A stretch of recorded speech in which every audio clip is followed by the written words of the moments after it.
Tariffs आणि जी केंद्र सरकारची पॉलिसी आहे अजून आम्हाला फारसं काही संसदेत कळत नाही. सातत्याने वर्तमानपत्र आणि साधारण मीडियातून वर्तमानपत्र आणि चॅनल्स ह्याच्यावर अजून सरकारची काय त्यांची निर्णय झाला आहे किंवा काय चर्चा चालली आहे ह्याच्यावर कुठलीच स्पष्टता आलेली नाही आहे. त्यामुळे पार्लमेंट आता सुरू होते 28 तारखेला.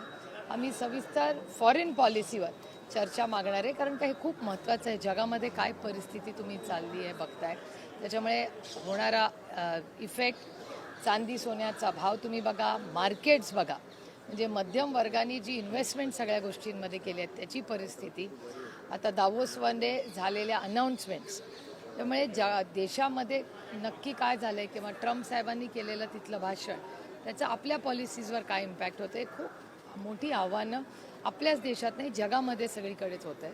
त्यामुळे जगामधली काय परिस्थिती आणि भारत सरकारची काय फॉरेन पॉलिसी या सगळ्या बाबतीत आहे याच्यात आम्हाला स्पष्टता अर्थातच अपेक्षित आहे आणि त्याच्यावर एक सविस्तर चर्चा झाली पाहिजे.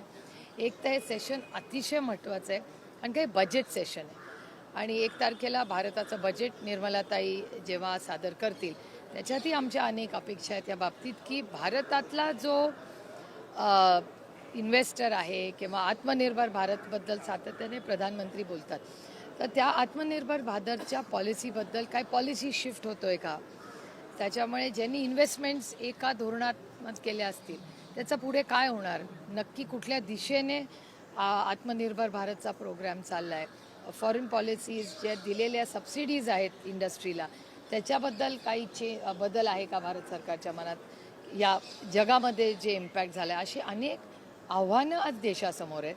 आणि मागेही मी माननीय प्रधानमंत्री आणि सरकारला विनंती केली होती की अशा बाबतीत तुम्ही जरूर विरोधी पक्षालाही कॉन्फिडन्समध्ये घेतलं पाहिजे.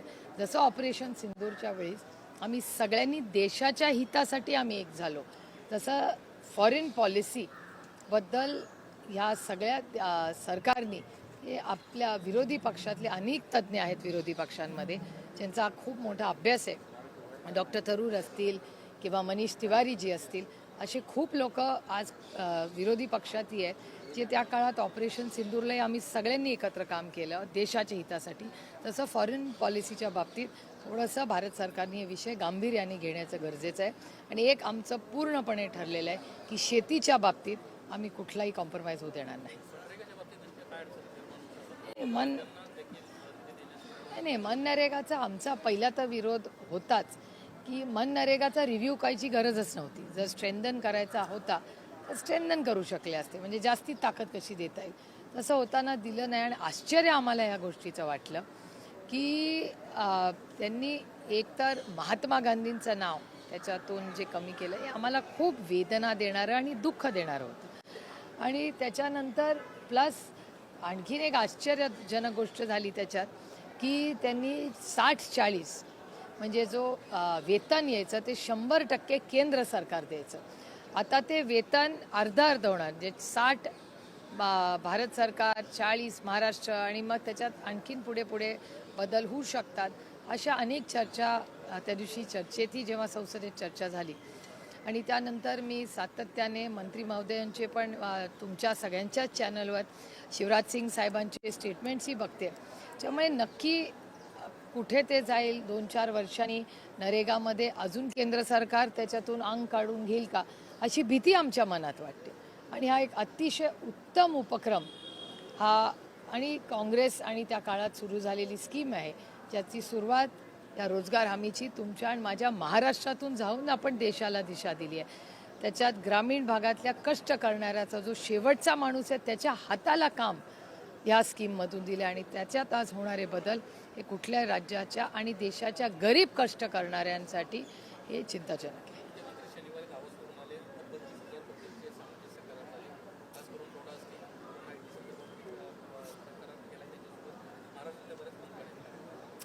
दावोसमध्ये जाऊन सगळ्याच मुख्यमंत्र्यांची मी अनालिसिस सगळ्याच वर्तमानपत्रातही आले आणि साधारणपणे जास्त भारतीय लोक दावोसला गेलेले. मला असं वाटतं की आपण सगळ्यांनीच आणि माननीय मुख्यमंत्र्यांनाही माझी विनंती राहील की आपणही आत्मचिंतन सगळ्यांनी मिळून केलं पाहिजे की आपल्या राज्यासाठी आणि आपल्या हितासाठी खरंच दावोसमधून किती इन्व्हेस्टमेंट्स आल्या, एक तर किती इन्व्हेस्टमेंट्स आल्या, त्या मागच्या वर्षीही आल्या होत्या, त्यातल्या वास्तवतेत किती झालं, त्याच्यात नोकऱ्या किती जनरेट झाल्या, याचा सगळ्याचा अभ्यास करणं अतिशय गरजेचं आहे. कारण का आज जगामधली, मी मुद्दामहून पुन्हा पुन्हा त्या विषयावर तुम्हाला नेते, की आज जगामधली जी परिस्थिती आहे किंवा ज्याला इंग्रजीत इन्स्टेबिलिटी म्हणतात, ती इतकी झालेली आहे आता जगामध्ये. त्यामुळे जगाचं अर्थकारण, भारताचं अर्थकारण आणि महाराष्ट्राचं अर्थकारण या सगळ्यांचा एक अभ्यास करून त्यातले जे तज्ज्ञ आहेत, माझी विनंती राहील महाराष्ट्राच्या माननीय मुख्यमंत्र्यांना की आता ही तू मेमे करत बसायची वेळ नाही, पण ही वेळ आहे की सगळ्या ज्या इन्व्हेस्टमेंट्स आहेत त्या महाराष्ट्रात आल्या पाहिजेत.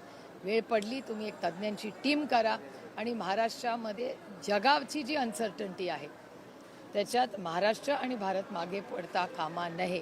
त्याच्यामुळे आपल्यालाही की ह्या म्हणजे ते इन्व्हेस्टमेंट्स आल्या आहेत, भारतीय लोक गेले दिल्लीला वगैरे, ते आपलं दावोसला वगैरे, ते ठीक आहे, पण त्याच्यातून तुमच्या आणि माझ्या आणि गरीब कष्ट करणाऱ्या मराठी माणसाच्या पदरात काय पडलं हे आपल्याला अभ्यासपूर्वक केलं पाहिजे. आणि त्याच्यासाठी गरज पडली तर महाराष्ट्राची अनेक तज्ज्ञ आहेत. जसं ऑपरेशन सिंदूरच्या वेळीस सगळ्यांनी ताकदीने भारतासाठी एक काहीतरी उभं केलं, तसं महाराष्ट्राच्या हितासाठी आपल्याला करावं लागेल.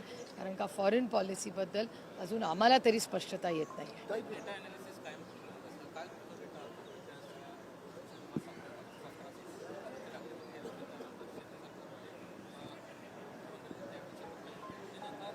नाही, अनेक वर्ष लोक दावोसला जातात. दावोसला जाण्यात मला काहीच त्याच्यात गैर वाटत नाही. हे खूप मोठी नेटवर्किंग, नवीन लोक भेटतात, जगात काय चाललंय हे तिथे दावोसमध्ये कळतं. पण तुम्ही बघता कनेडियन प्राईम मिनिस्टरचं भाषण आणि दुसऱ्या दिवशी झालेलं ट्रम्प साहेबांचं भाषण, त्याच्यावरनं आपल्याला एक अंदाज येतो की काय नक्की चाललेलं आहे. आणि मी तुम्हाला एवढ्यासाठीच या इंटरनॅशनल गोष्टी सांगते कारण का तुमच्या आणि माझ्या दैनंदिन आयुष्यात त्याचा इम्पॅक्ट होणार आहे. आता तुम्ही बघता साऊथ अमेरिकेमध्ये काय झालं, त्याच्यानंतर ग्रीनलँडमध्ये काय चाललं आहे, आता आपली पॉलिसी काय राहणार आहे. म्हणजे अमेरिकेचा आपला करार अजून पूर्ण होत नाही. पियुष गोयलजी गेले, त्याच्यानंतर अश्विनी वैष्णवजी आता अमेरिकेला मध्ये जाऊन आले. त्यामुळे टियर 1 टियर 2 असेही डायलॉग्स चालू असतात अनेक वेळा जे कदाचित आपल्याला माहिती नसतात. म्हणून फॉरेन पॉलिसीबद्दल केंद्राचं काय धोरण नक्की स्पष्टता असणार आहे. आपलं अमेरिकेचं नातं, आपलं चायनाचं नातं, त्याच्यात होणारे आपल्या इन्व्हेस्टमेंट्स, म्हणजे आता हिंजवडीमध्ये जे निर्णय प्रक्रिया होतील त्या ज्या कंपनीज आहेत त्याचा इम्पॅक्ट काय आहे बाबा, त्यांना आपण काय सबसिडीज देतोय. त्यामुळे माझी माननीय देवेंद्रजींना विनंती राहील की बाकीच्या राज्यात होणाऱ्या इन्व्हेस्टमेंट्स त्याचे एक कंपॅरेटिव्ह स्टडी आपण केला पाहिजे. कारण का सगळेच राज्याचे सगळेच मुख्यमंत्री येऊन म्हणतात आमच्याकडे एवढा इन्व्हेस्टमेंट आली. मग ही खरंच ऑन पेपर आहे का रियालिटी आहे का त्या कंपन्यांनी इथे तिथे साईन केलं आहे. मग असं होता कामा नये की महाराष्ट्र एखाद्या अग्रीमेंटमध्ये कुठे मागे राहू नये कारण का दुसऱ्या राज्यांनी जास्ती सबसिडी दिली. त्यामुळे खूप कॉम्पिटिटिव्ह झाले जग. आणि दावोसमध्ये गेल्यावर ही कॉम्पिटिटिव्हनेस प्रत्येक राज्याचा, एक काळ होता की फक्त महाराष्ट्राचे मुख्यमंत्री किंवा आंध्रचे जायचे, आता प्रत्येक राज्याचा मुख्यमंत्री दावोसला जात आहे. आणि एका अर्थी देशासाठी चांगलं आहे की सगळेच जर जात असतील, सगळे आपल्या राज्यासाठी आणत असतील, इट्स अ हेल्दी कॉम्पिटिशन. पण हेल्दी कॉम्पिटिशन असताना महाराष्ट्र कुठेही कमी पडू नये एवढीच आमची अपेक्षा आहे. माजी राज्यपाल भगतसिंग कोश्यारी यांना पद्मश्री पुरस्कार मिळणार आहे अशी त्यांचं आहे. कसं पाहतं त्यांच्याकडे महाविकास आघाडी सरकार असताना अत्यंत वादग्रस्त अशा प्रकारे. रामकृष्ण हरी. कारण का आम्हाला फार दुःख झालं होतं त्यावेळेस.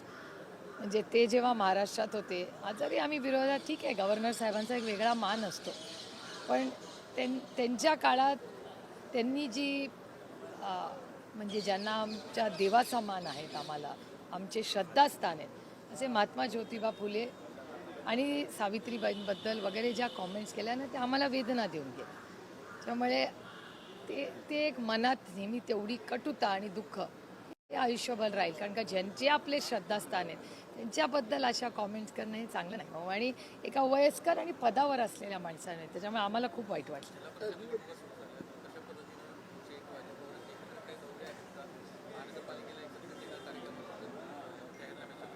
खरं तर जिल्हा परिषद आणि ह्याचं हे आमचे सगळे स्थानिक नेते सगळं बघतात. आपल्याला आठवत असेल आधीही माननीय जयंतराव, शशिकांत शिंदेजी, किंवा अजितदादा असतील, आता पुणे जिल्ह्यात ते आहेत, अमोलदादा आहेत, रोहित आहे, हे सगळे एकत्र मिळून सगळं हे कार्यक्रम स्थानिक इलेक्शनचा बघतायत. त्यामुळे एकदा सगळं म्हणजे फॉर्म्सचं वगैरे सगळं झाल्यावर खरं तर मला विचाराल तर 4-5 दिवसाचाच प्रचार आहे, काय फार दिवसाचा प्रचार नाही. आणि योगायोगाने त्याच्यामध्येच आमचं बजेट सेशन सुरू होतं आहे आणि 1 तारखेला अर्थसंकल्प त्या आमच्या ताई मांडतील.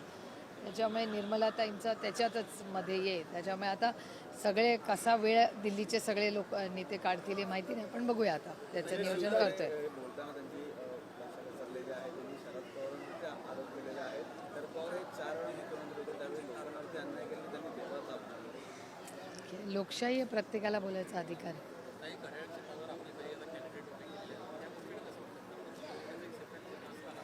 नाही, अनेक घड्याळावर उभे आहेत, अनेक तुतारी वाजवणाऱ्या माणसावर पण उभे आहेत. त्यामुळे ते एक अरेंजमेंट आम्ही सगळ्यात स्थानिक नेत्यांवर जबाबदारी ती टाकलेली आहे. त्यामुळे ज्याच्या स्थानिक नेत्यांना जसं योग्य वाटलं तसं त्या ठिकाणी it's one size fits all नाही आहे. प्रत्येक ठिकाणी एक वेगळं मॉडेल आहे. म्हणजे बाळासाहेब पाटलांचं कराडला तुम्ही बघाल तर तिथे सगळे तुतारी वाजवणारा माणूसच तिथे लढलेला आहे. काही ठिकाणी घड्याळावर लढले आहेत. आता माझ्या मतदारसंघात काही ठिकाणी घड्याळ आहे, काही ठिकाणी तुतारी आहे. असं एक मॉडेल अनेक प्रत्येक 12 ठिकाणी 12 वेगळे वेगळे मॉडेल्स त्यांनी केले.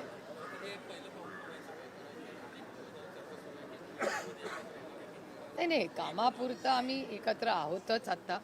आणि पूर्णपणे आम्ही एकत्र असताना या राज्याच्या अतिशय उत्तम पद्धतीने जिल्हा परिषदाला चाललेल्या आहेत. महाराष्ट्रात सगळ्यात उत्तम, आणि नुसत्या महाराष्ट्रात नाही भारतात, पुणे जिल्हा परिषद आणि सातारा जिल्हा परिषद या दोन्ही ठिकाणी राष्ट्रवादी काँग्रेस पक्ष एकत्र झेंडा अनेक वर्ष होत आहे. 2.5 वर्षातच बदल झालेला आहे.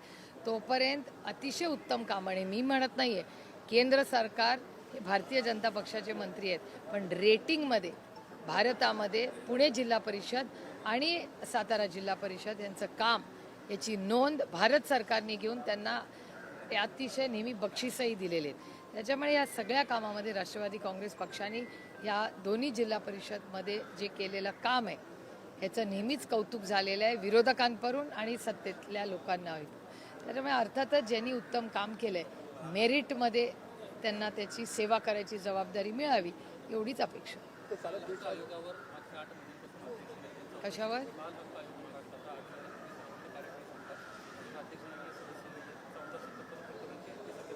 नाही, अशी अनेक उदाहरणं मी तुम्हाला देऊ शकते महाराष्ट्र आणि भारत सरकारमध्ये, जिथे इधर एक्सटेन्शनवर लोक आहेत किंवा पदमोकळी आहेत. माझी भारत आणि महाराष्ट्र सरकारला नेहमीच विनंती राहील, इस देश में टॅलेंट की कमी नाही.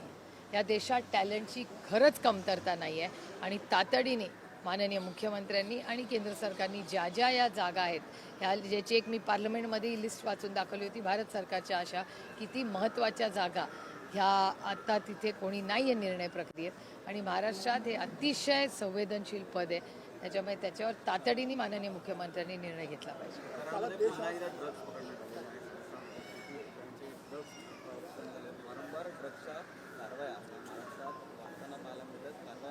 नुसत्या कारवाया करून होणार नाही.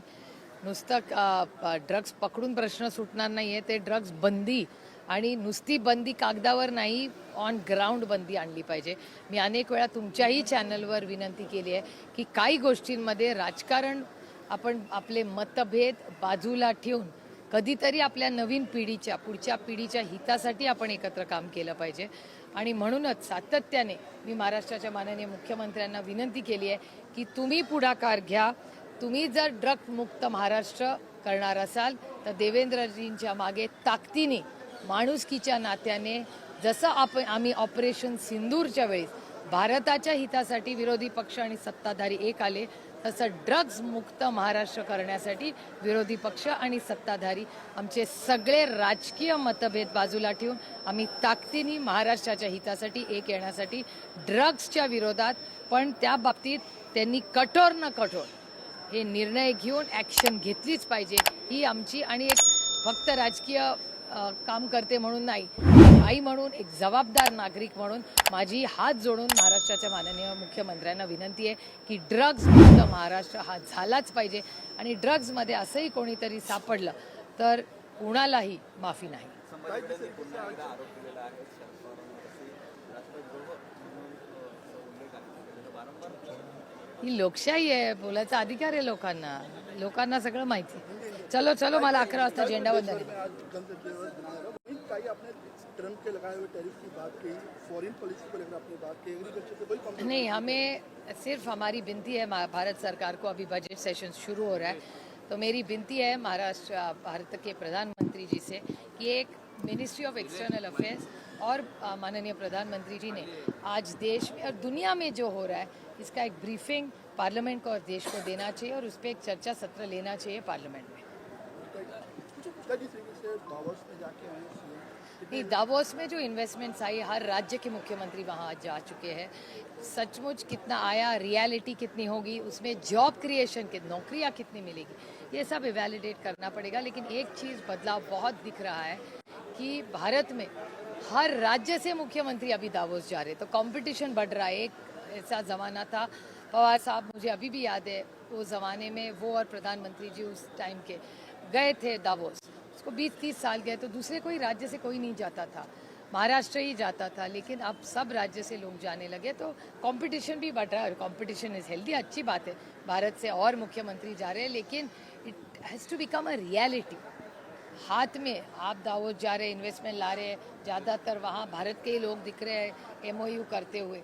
लेकिन नौकरियाँ कितनी होगी उसका एक असेसमेंट और ऑडिट होना चाहिए. लेकिन एक बात ये चलती है कि कैबिनेट स्ट्रेंथ होगा कि कंपनी के लोग ज़्यादा टॉप में जाते हैं, वहाँ पे MOU साइन करना, उसको लेकर जो इस क्षेत्र के जो एक्सपर्ट है वो क्या कर रहे हैं, किस तरीके से होता है राज्य से लेकर लोग इस पर नहीं, ये हमें अपेक्षा थी कि बड़े फॉरेन कंपनीज जो होंगे, जो बड़े बड़े विदेशों में बिजनेस करते हैं, ये लोगों ने ही उनकी ही MOU वहाँ होने चाहिए. जो भारतीय कंपनी है वो तो यहाँ सह्याद्री में भी कर सकते हैं, वहाँ दावोस को तो जाने की ज़रूरत भी नहीं है. और यहाँ आत्मनिर्भर भारत का नारा माननीय प्रधानमंत्री जी जब कह रहे हैं, और हमारी जो इंडस्ट्री अगर बढ़ रही है तो अच्छी बात है, हम सब ने मिलकर उसका स्वागत करना चाहिए. अगर भारत के इंडस्ट्री जॉब और वेल्थ क्रिएशन कर रहे हैं तो ये बहुत अच्छी बात है. और दावोस में जाके हमारी अपेक्षा थी कि फॉरेन कंपनीज जो है, ये अमेरिकन हो, चाइनीज़ हो, कई किसी के देश की भी हो, लेकिन वो भारत में आना चाहती है, बड़ी इन्वेस्टमेंट करना चाहती है. और हमारे बच्चों को मेरिट पे नौकरी अगर मिलने वाली हो और जिससे भारत आगे बढ़े, ये तो हम सबके लिए बहुत अच्छी बात है. फॉरेन पॉलिसी में टाई अप करें कि ऑपोजिशन को भी साथ में लेना चाहिए, जिस तरीके से ऑपरेशन सिंदूर में ऑपोजिशन के साथ खड़ा रहा. नहीं, फॉरेन पॉलिसी, ऑपरेशन सिंदूर क्या प्रोग्राम था, वो तो फॉरेन अफेयर्स का ही था ना, MEA का ही एक्सटेंशन था वो. तो मैं हमेशा माननीय पार्लियामेंट्री अफेयर्स मिनिस्टर से जब हमें पूछते हैं कि कैसे बात करने, अभी आपके क्या सुझाव है, तो मेरी तो यही मांग रहेगी कि इस सेशन में पूरी फॉरेन पॉलिसी पे हमें ब्रीफिंग होनी चाहिए पार्लियामेंट को. और पार्लियामेंट मतलब देश को, कि पॉलिसी क्या है भारत सरकार की, अमेरिका का टैरिफ का क्या पोजीशन है. क्योंकि हमने देखा, आपके चैनल पे दिखाया कि पीयूष गोयल जी जाके आए, उसके बाद अश्विनी वैष्णव जी जाके आए, तो हमें पता नहीं सचमुच क्या हो रहा है.